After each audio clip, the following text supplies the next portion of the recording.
کرے کوئی اس منزل پر پہنچے. اے میرے آقا کے غلاموں، میرے آقا کا نام لینے والوں، اس سے پہلے کہ یہ منزل آپ پر ہم پر آئے، اللہ کی بارگاہ میں رجوع ہو جاؤ، گڑ گڑا جاؤ. حضرت ذوالنون مصری کہتے ہیں اللہ کے یہاں آنا کیسے آنا، طریقہ بتاتے. حضرت ذوالنون مصری طریقہ کیسے آنا، ایسے آنا جیسے بچہ ماں کے یہاں آتا ہے. کیسے آتا ہے؟ ماں سے لپٹتا ہے، ماں کہتی ہے ہٹ. ذوالنون مصری کا انداز صوفیہ نے اسی طریقے سے دین سمجھا. حالانکہ اللہ کی ذات تمثیل سے پاک ہے. کہتے ہیں اللہ کے یہاں ہو ایسے ہو جیسے بچہ ماں کے. ماں کیا پیار کر سکتی ہے؟ وہ تو 70 ماؤں سے زیادہ، کروڑوں ماؤں سے زیادہ وہ پیار کرتا ہے.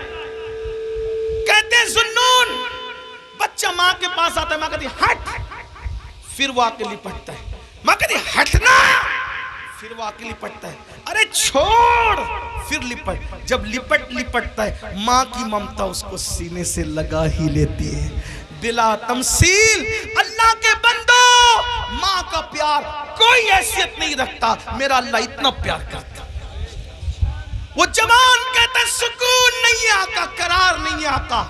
میرے کریم آقا کہتے ہیں کہ جو جتنا علم والا ہوگا وہ اتنا اللہ سے ڈرے گا، جو اللہ کا جتنا قریبی ہوگا اتنا اللہ سے ڈرے گا. جیسے اس نے کہا میں نے زنا کیا مردے کے ساتھ، ایسے حضور علیہ السلام نے کہا جلدی باہر نکل ہے جوان، جلدی نکل، مجھے ڈر لگتا ہے تیری وجہ سے آگ نہ برس.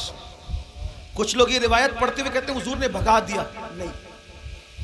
نہیں، حضور نے اس کو نفرت کی وجہ سے نہیں بھگایا، حضور نے اللہ کی خشیت کی وجہ سے اس کو کہا جلدی نکل.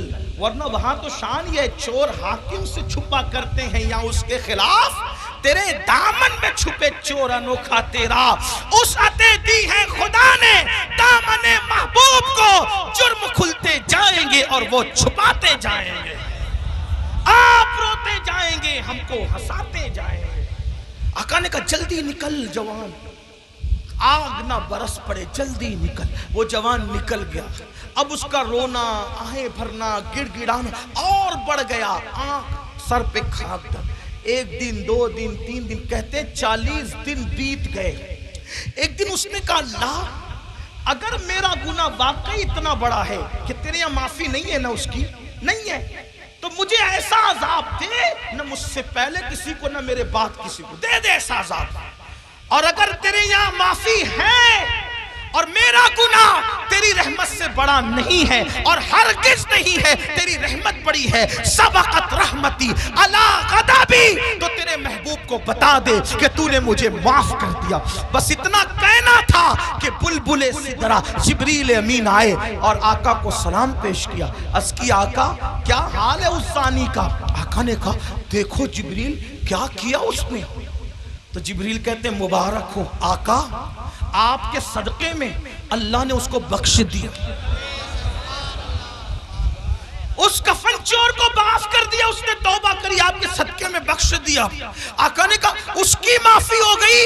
کہا حضور صرف اس کی معافی نہیں ہوئی بلکہ اللہ نے فرمایا محبوب کی امت سے پیار اتنا ہے کہ محبوب کو جا کے بتا دو اگر اس کفن چور سے بھی بڑھ کر کوئی گناہ کرے گا اور سچی توبہ کرے گا، اللہ کا وعدہ ہے اللہ اس کو بھی معاف کر دے گا.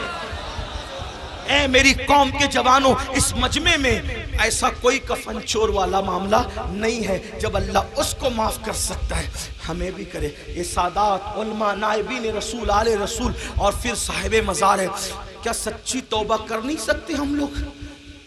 بولو نہیں کر سکتے؟ کر سکتے ہیں نا. پھر سچی توبہ کر کے جاؤ. آج کے بعد گانے، غزلیں، فلمیں، گندی پکچر اور خاص طور پر نامحرم عورتوں کو دیکھنا تکنا، اس سے بچیں گے. اور زنا سے تو بار بار بچنے کی دعا کریں گے. اللہ مجھے ہماری نسلوں کو گناہوں سے بچنے کی توفیق عطا فرمائے اور اللہ ہمیں جہنم سے بچائے. اے اللہ اس مجمع میں ہم جہنم کی آگ سے تیری پناہ مانگتے ہیں اور جنت کا سوال کرتے ہیں تیرے محبوب کے پڑوس میں. گفتگو کے درمیان کوئی غلطی ہو تو اللہ معاف کرے. استغفر اللہ. آئیے سب توبہ کر لیں. استغفر اللہ. توبہ کی نیت سے پڑھ رہے ہیں کہ نہیں؟ استغفر اللہ، استغفر اللہ، استغفر اللہ. ربی من کل ذنب واتوب الیہ لا الہ الا اللہ محمد الرسول اللہ.